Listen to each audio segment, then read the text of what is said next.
Assalamualaikum warahmatullahi wabarakatuh.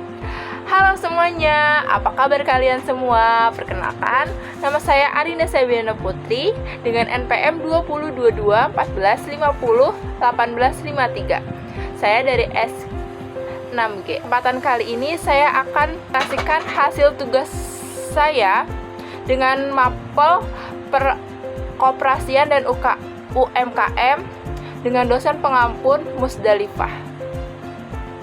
Kesempatan hari ini saya akan menjelaskan manajemen keuangan dan permodalan koperasi.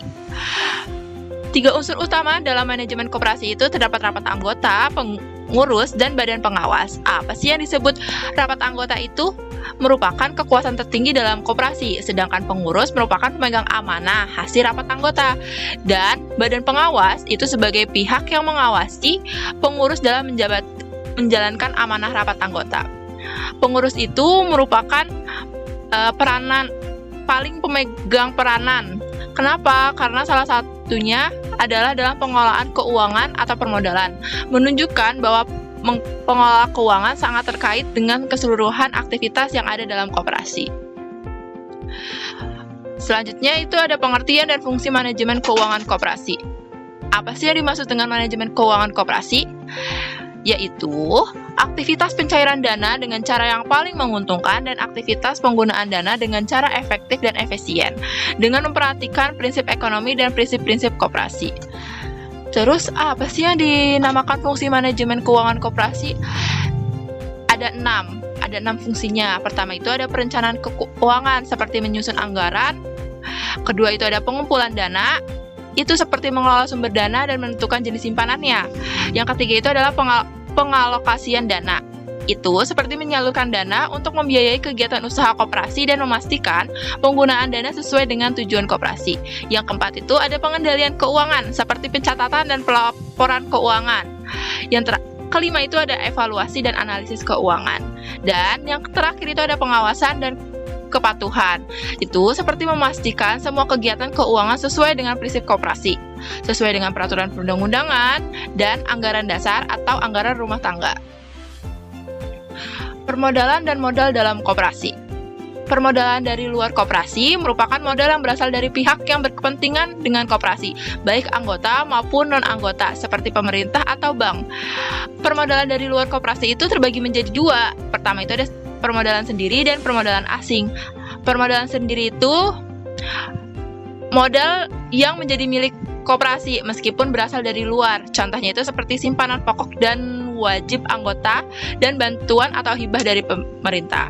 Kedua itu adalah permodalan asing, berupa pinjaman yang harus dikembalikan. Contohnya simpanan sukarela atau pinjaman dari anggota dan pinjaman dari bank atau pihak lainnya. Sedangkan permodalan dari dalam koperasi itu merupakan modal yang dibentuk dari hasil usaha koperasi itu tersendiri. Permodalan dari dalam koperasi pun terbagi menjadi 2. Pertama, permodalan intern dan permodalan intensif. Permodalan intern, modal dari keuntungan baik yang ditahan, tidak dibagi, atau dialokasikan untuk cadangan. Dana cadangan ini digunakan untuk mengembangkan usaha atau menutup kerugian. Sedangkan permodalan insentif, modal yang berasal dari dana penyusutan aset tetap yang belum digunakan. Dana ini bisa dimanfaatkan sementara untuk tambahan modal usaha, asalkan tetap diperhitungkan waktu pengembaliannya agar tidak mengganggu keberlangsungan usaha. Perbedaan laba koperasi dan non-koperasi. Pertama itu ada di tujuannya. Kalau koperasi utama untuk mensejahterakan anggota, bukan mencari laba maksimal. Sedangkan non-koperasi atau perusahaan biasa biasanya tujuan utamanya adalah memaksimalkan keuntungan. Makna laba dalam koperasi memang menghasilkan laba, disebut sisa hasil usaha atau SHU, tapi bukan untuk dikomersialisasi sepenuhnya. Keberhasilan koperasi diukur dari manfaat yang dirasakan anggota, bukan besar kecilnya SHU. Cara pencapaian labanya pun koperasi menghindari beban yang terlalu tinggi kepada anggota agar tetap mengutamakan pelayanan dan kesejahteraannya. Sedangkan perusahaan non-koperasi bisa saja menaikkan harga demi laba tinggi. Pembagian sisa hasil usaha atau SHU dalam koperasi.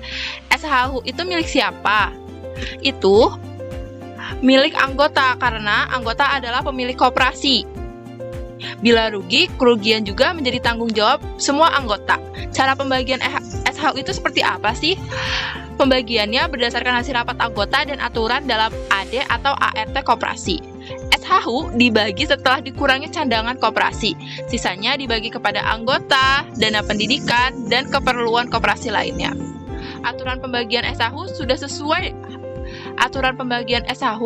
harus sesuai dengan UU nomor 25 tahun 1992 pasal 45 ayat 2, yaitu SHU setelah dikurangi dana cadangan dibagikan pada anggota sebanding dengan jasa usaha masing-masing. Kesimpulan dari penjelasan sebelumnya, itu koperasi sebagai badan usaha memiliki tujuan utama untuk mensejahterakan anggotanya, bukan mengejar keuntungan maksimal seperti badan usaha non-koperasi. Oleh karena itu, laba dalam koperasi serta hasil usaha hanya berfungsi sebagai alat untuk mencapai kesejahteraan anggota, bukan sebagai tujuan akhir.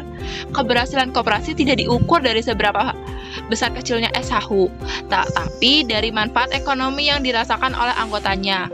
Prinsip koperasi menempatkan manusia dan kebersamaan di atas keuntungan materi semata. Sekian penjelasan dari saya, kurang lebihnya mohon maaf. Wassalamualaikum warahmatullahi wabarakatuh.